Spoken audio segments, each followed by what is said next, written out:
Hello again, guys. It's Gregola Productions here, and welcome back to another video. Today is episode 1 and part 1 of a series I'm going to be doing. Like, the series is gonna keep going, but this is a particular segment in the series. Like, you know how the GPWS, how every episode is a GPWS episode, but then you've got like part 1 of the Leland series or part 6 of something else. You know what I mean? This is going to be part 1 of a series in the GPWS called Alarming Antiques. And for those of you who remember my channel back in the day who were watching, it was called Greg Goes Antiquing at the time. Well, not anymore. We're going with Alarming Antiques now. And it is part of the consolidated GPWS. So in simpler terms, welcome to Alarming Antiques, Episode 1. Let's get into it, shall we?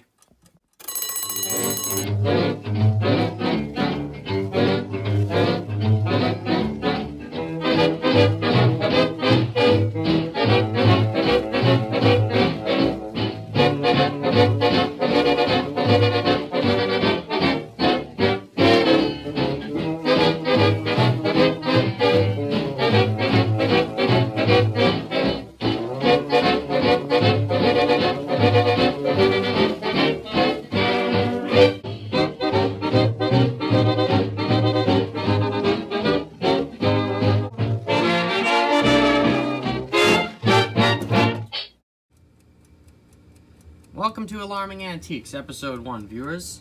And as you may have guessed by the alarming name, it has something to do with alarm clocks and clocks in general. Maybe there'll be some other stuff popping in here and there, who knows. Maybe it'll even alarm you. But we'll see what happens as time goes on. Now, the pickups, or the stuff that I just picked up here, I couldn't show one of these. I don't know how I'm going to do this. I'll probably end up showing it eventually, but I can't at the moment.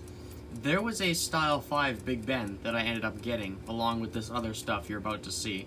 But it was in absolute terrible shape. This one has been fully serviced. It just needs the alarm tension is all messed up, so I gotta fix that.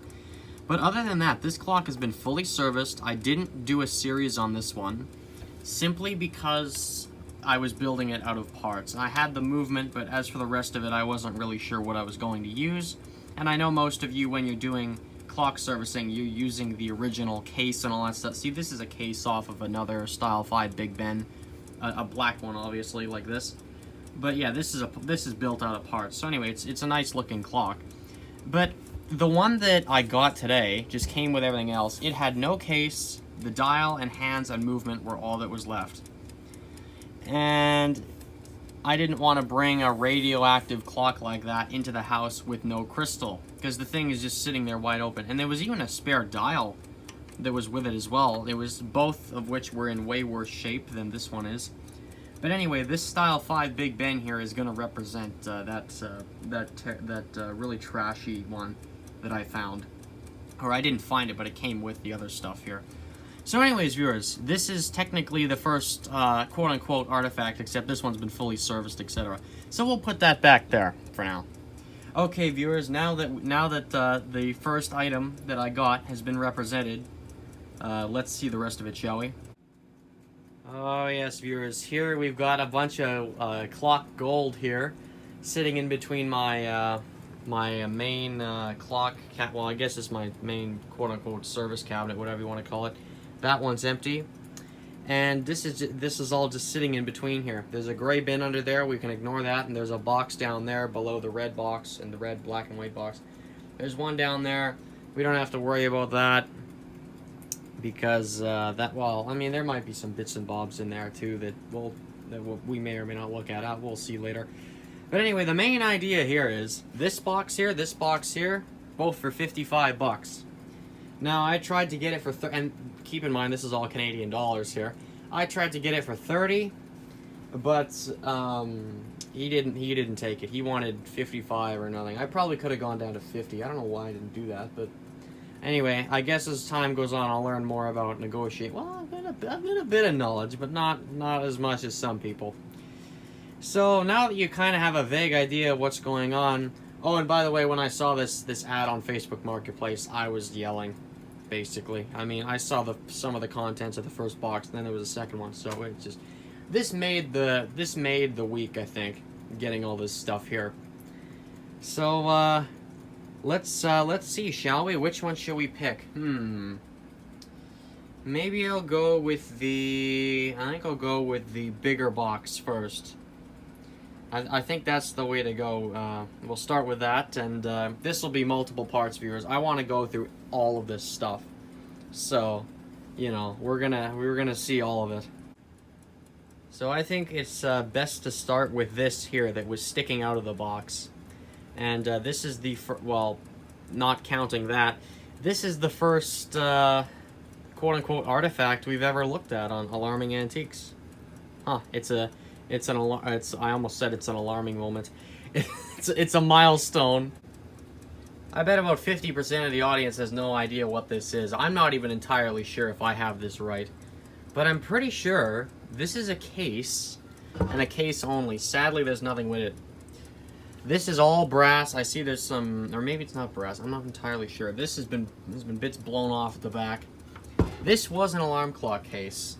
And sadly, I looked around in the two boxes. I couldn't find any movement for this thing, or dial, or anything like that. Sadly, we've just got this case.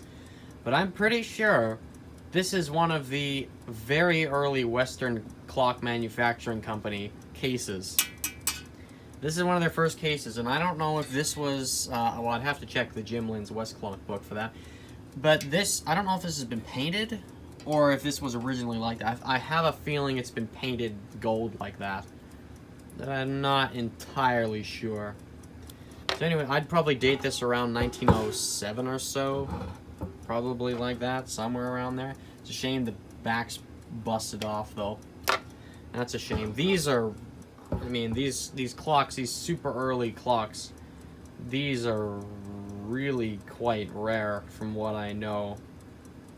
These do not come up for sale often, and if they do, they're always on eBay or something like that, and they're always probably for some overpriced, ridiculous price. They're probably, like, I don't know what this case would go for on eBay, but you probably get 20 bucks out of that. Not that I'd sell it for that, but that's what you could probably get. So anyways, viewers, that's the case out of whatever. I'd have to check the Westclox book, though, again. I'll get back to you on this case, though. Very interesting. Now, let's get into the box, shall we? I think we'll start right on the top of the stack here. Here's a dial off of a Berkeley alarm clock made in Canada. Looks like a Big Ben ripoff, if you ask me. I'm not sure where this clock goes, and please, if anyone knows anything about this, don't hesitate to comment. And, you know, I don't know where the Berkeley movement is. This is just the dial. Nothing on the back here. Yeah. I'm not going to spend too much time on this, but you get the idea. Just the dial.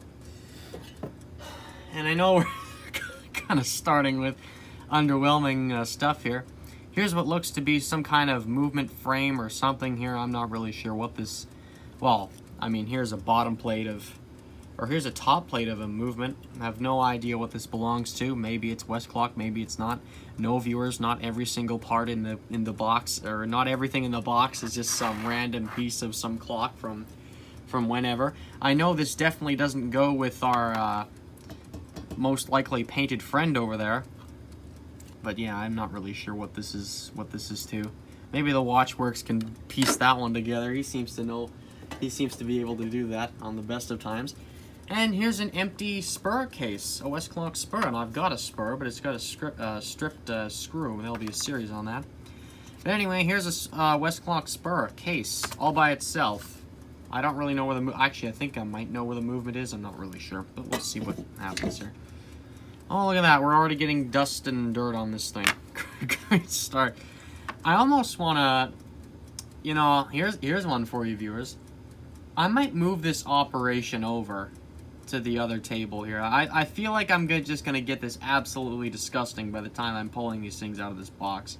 Here, viewers, if you're going to do a show like this, make sure you can actually clean off your environment, or at least not have it be your main clock workbench where all the dust and everything is going to get. Alright viewers, I think that's going to do us a little bit better, and once this is all done, I can just take these newspapers and whisk them away to the recycling bin. So anyway, that's a trashed spur case. Yeah, that's trashed, alright. Look at that, look at that wear there. Holy man. And that's dated, I think they're all dated 1946. Okay, where do we go now? Oh, things are getting more interesting, aren't they? Yeah, here's another, what looks to be... Hey, does anyone have a good rust remover on hand? Does WD-40 actually remove rust? I'm not really sure. Okay, I'll shut up now and actually talk about this. This is some kind of alarm clock. I'm from the early 1900s, maybe late 1800s. No descriptive marks on the dial. Roman numeral numbers. There was a seconds hand here, but that's gone. Yes, very tin can-esque. I'm sure there was a tin can for this. No, I didn't see the... Oh, I better turn this the other way. I did not see the case for this in the box, in either of the boxes anywhere. Don't expect series or GPWS episodes on some of these. I might not do them. I might resell some of these if I can. Hopefully the shabby chicers don't get them, though. I mean, you know, they've already been spared from the shabby chicers once just by coming to me, but you know, you don't want to forfeit that, I guess. And this movement actually, well, it kind of wants to run. It seems to. I don't know. I could make this run. I just don't have a case for it. That's the worst, eh? And I'm also missing hands. So that's not very good.